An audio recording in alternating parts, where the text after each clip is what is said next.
And this is news that is in fact coming in from Rajasthan ahead of the Rajasthan polls. So Rajasthan police has detained ED officials for allegedly asking bribe of 15 lakhs. We'll try and get more details of what really has happened, how many officials in fact has been detained. We're understanding allegedly they asked bribe for over 15 lakhs. That's the news that's coming in from Rajasthan. The timing of when all of this is happening is interesting. Rajasthan is a poll-bound state. But the information that is just trickling in is that the Rajasthan police, in fact, has detained some ED officials. We'll get more clarity whether it's just one official or many of them for allegedly asking bribe of about 15 lakhs. So there is an ED official who in fact has been detained in Rajasthan. The allegation against that ED official is that he in fact was asking a bribe, and that bribe was of no small amount but up to the tune of 15 lakhs. So that's the update that's coming in from Rajasthan. Let's go straight to our colleague Arunima, who's joining us on the broadcast. Arunima, what more details do you have? So, this information is coming from courtesy officials in Rajasthan, officials who are associated with the Anti-Corruption Bureau. ED headquarters is still waiting to get further clarity officially. But what is the information from Rajasthan that we have is that some ED official who is associated with the ED's Northeast branch posted in Imphal. He was visiting Rajasthan. I think Rajasthan is his home state, and he demanded. That's the allegation, that he demanded a bribe of 15 lakh rupees. This was a trap that was set out by the anti-corruption. They were aware that this bribe would be asked, and that's when they swooped in and took into custody the person who was responsible for giving the bribe, and the ED official is also in their net. Is the information that we are getting from Rajasthan. But like I said, we're just waiting for ED headquarters here to tell us if the claim that is being made is correct. Why this is becoming important is because ED is also carrying out investigations against Radhav Gehlot. It is also carrying out investigation against the Gehlot government ministers in the paper leak scam. So in that background also, this counter move by the ACB will be seen through the political prism. Arunima, we'll just request you to stay on with us. We in fact also have our colleague Bhavani now joining us on the broadcast. Bhavani, आपके पास और क्या जानकारी है? ये जो ED official है, हमारी जो सहयोगी अरुणिमा है, वो ये कह रही हैं कि ये इम्फाल ब्रांच से हैं, पर राजस्थान में इनका घर था, ये शायद से छुट्टी पे आए हुए थे। देखिए, जो इन्फॉर्मेशन जो एसीबी दे रही है उनके मुताबिक इन पर 15 लाख की घूस लेने का ये आरोप है। अलवर के मुंडावर के अंदर कहा गया था कि ये तैनात वहां पर है इम्फाल के अंदर, लेकिन यहाँ पर उनका आरोप था कि एक केस ये बताया जा रहा है कि चिट फंड कंपनी का एक केस है जिसके अंदर इन्होंने घूस मांगी है, और उसमें इनको डिटेन किया गया, हिरासत में ले लिया गया। अभी इनसे पूछताछ की जा रही है। जी भवानी, और क्या जानकारी है? ये जो ऑफिशियल हैं, जैसे अरुणिमा भी थोड़े समय पहले बता रही थी कि एक तरह का एक ट्रैप सेट करा गया था एसीबी की तरफ से, उनको जानकारी थी इस ईडी ऑफिशियल के बारे में। अभी और कोई जानकारी सामने आई है? इनके कोई और भी सहयोगी थी जो उनके साथ काम कर रहे थे? जी, बताया जा रहा है कि मुंडावर में जो ये कार्रवाई अलवर के अंदर, अलवर के मुंडावर में जहाँ कार्रवाई हुई है, वहाँ पर इनके एक असिस्टेंट है, उनको लेकर भी कार्रवाई की गई और इनको लेकर भी की गई है।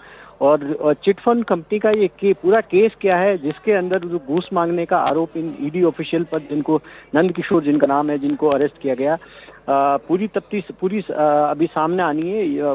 पूरा एंटी करप्शन ब्यूरो पूरा उसका खुलासा करेगा कि आखिर मामला क्या है। लेकिन इस मामले को, क्योंकि इससे पहले ईडी की कार्रवाई राजस्थान में लगातार चल रही है, वैभव गहलोत से ईडी एक केस के अंदर जो पूछताछ कर रही है फेमा के अंदर, दूसरा ईडी की कार्रवाई राजस्थान कांग्रेस के प्रदेश अध्यक्ष गोविंद सिंह डोटासरा के खिलाफ हुई है, पेपर लीक के अंदर ईडी का रेड कर रही है। तो अब इसको, क्योंकि इस वक्त राजस्थान में चुनाव चल रहे हैं, तो जाहिर तौर पर ये देखा जा रहा है कि राजस्थान की एजेंसी बनाम केंद्र की एजेंसी के बीच में ये टकराव की स्थिति है। और ये केवल एंटी करप्शन ब्यूरो नहीं, इससे पहले जब ईडी ने कार्रवाई की उस दौरान राजस्थान एसओजी भी एक्टिव हो गई, और जिस पेपर लीक मामले में ईडी कार्रवाई कर रही थी उसी के अंदर सेम उसी वक्त में उसके बाद में जो राजस्थान सरकार की एजेंसी है एसओजी, उन्होंने बाबूलाल कटारा को जेल से प्रोडक्शन वारंट पर लेकर आई। तो अब सवाल सीधा सा हो रहा है कि कहीं न कहीं ऐसा हो रहा है कि दोनों केंद्र और राज्य की एजेंसियों के बीच में टकराव की स्थिति। जी भवानी, दो तीन चीज़ें मैं और समझना चाहती हूँ। एक तो क्लैरिटी ये है कि जो ईडी ऑफिशियल है जिनके अगेंस्ट ये एलिगेशन है कि वो घूस ले रहे थे, ब्राइब ले रहे थे 15 लाख की, वो ब्राइब किससे ले रहे थे? और दूसरी चीज़, अभी तक कोई पॉलिटिकल रिएक्शन आया है इस पर?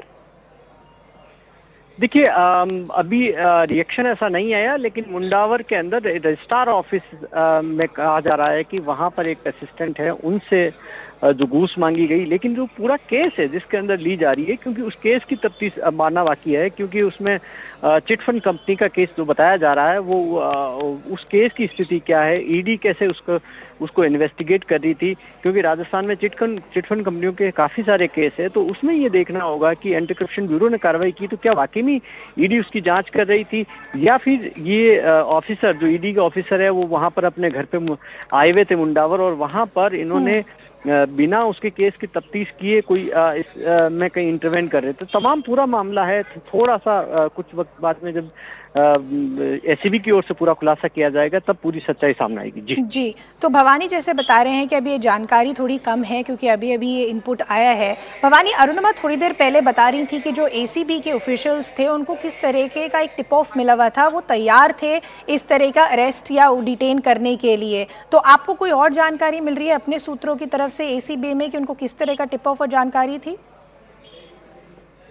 देखिए, कहा जा रहा है एसीबी की ओर से कहा जाए एंटी करप्शन ब्यूरो की, उनके पास में ये इनपुट था कि ये जो घूस मांग रहे हैं उसकी तफ्तीश भी कराई गई, कि पैसा मांगा जा रहा है। उसके बाद में जिस जगह पर जहां पर इनको ट्रैप किया गया, जो मुंडावर का इलाका है, वो कह रहे हैं कि पूरी तैयारी के साथ किया गया। लेकिन क्योंकि राजस्थान के अंदर इस वक्त जिस तरीके से कार्रवाई हो रही है उसमें एक बार ये देख जरूरी है कि ये की मेरिट कैसी है उसको देखना जरूरी है। इसलिए एंटी करप्शन ब्यूरो की ओर से और डिटेल्स जब आएगी तब पूरी जानकारी सामने आएगी। अभी सिर्फ ये जानकारी है कि इनको घूस लेने के आरोप में 15 लाख की जो घूस मांगी थी, और वो एक चिट फंड कंपनी का केस था जिसके अंदर इनको अरेस्ट किया गया। जी भवानी, जैसे आप थोड़ी देर पहले हमारे दर्शकों को बता रहे थे, क्योंकि वैभव गहलोत जो है, अशोक गहलोत के जो बेटे हैं, वो भी ईडी के स्कैनर में है, तो अब ये स्टोरी पॉलिटिकली भी काफ़ी बड़ी होगी।